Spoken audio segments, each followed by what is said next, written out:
নমস্কার বন্ধুরা, আমার চ্যানেলে আপনাদের সকলকে স্বাগত জানাই। আমার চ্যানেলটিতে আপনি যদি নতুন হয়ে থাকেন তবে প্লিজ সাবস্ক্রাইব করে বেল আইকনটি প্রেস করে আমার পাশে থাকবেন। আজ আমি আপনাদেরকে করে দেখাবো ভিন্ডির দো পেঁয়াজা।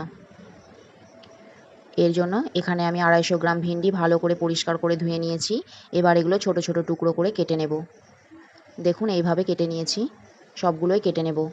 এখানে আমার টোটাল 6টা পেঁয়াজ লাগবে। এর জন্য 4টা পেঁয়াজ আমি 4 টুকরো করে নিয়ে পাপড়িগুলো ছাড়িয়ে রাখবো।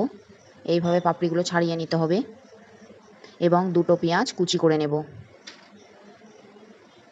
এখানে আমি দুটো পেঁয়াজ কুচি, 1 ইঞ্চি আদা কুচি, কিছু রসুন কুচি, কিছু লঙ্কা কুচি করে নিয়েছি।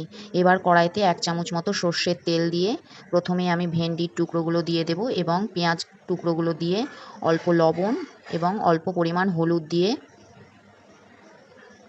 3 থেকে 4 মিনিট ভেজে নেব।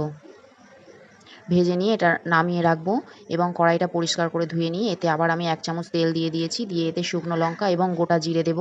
দিয়ে একটু জিরে লাল হয়ে এলে এতে 1 চামচ আদা কুচি, 1 চামচ রসুন কুচি দিয়ে একটু নাড়াচাড়া দিয়ে নেব। এবার এতে দুটো পেঁয়াজ কুচি,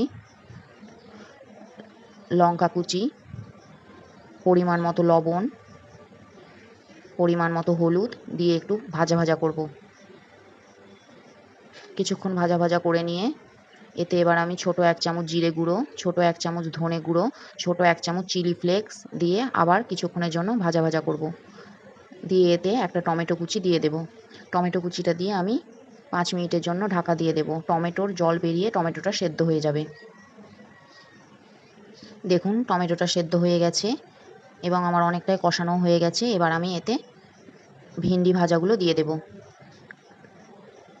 দিয়ে 6 থেকে 7 মিনিট মিডিয়াম ফ্লেমে ভাজা ভাজা করে নেব। এখানে ভেন্ডিগুলো সেদ্ধ হয়ে গেছে। এবার আমি এতে লম্বা করে স্লাইস করা ক্যাপসিকাম টুকরো এবং টমেটোর টুকরো দিব। এখানে বীজগুলো ফেলে দিয়েছি। দিয়ে 2 থেকে 3 মিনিট ভাজা ভাজা করব। ক্যাপসিকাম এবং টমেটোটা জাস্ট একটু নরম হবে। দিয়ে এতে ওপর থেকে ধনেপাতা কুচি ছড়িয়ে নাড়াচাড়া করে নামিয়ে নেব। তৈরি হয়ে গেল ভিন্ডির দো পেঁয়াজা। এটা রুটি এবং পরোটার সাথে আপনারা খেতে পারেন। আমার ভিডিও আপনাদের কেমন লাগে কমেন্টের মাধ্যমে জানাবেন। যদি ভালো লেগে থাকে তবে প্লিজ লাইক, কমেন্ট, শেয়ার এবং সাবস্ক্রাইব করে আমার পাশে থাকবেন। এতক্ষণ আমার সাথে থাকার জন্য ধন্যবাদ।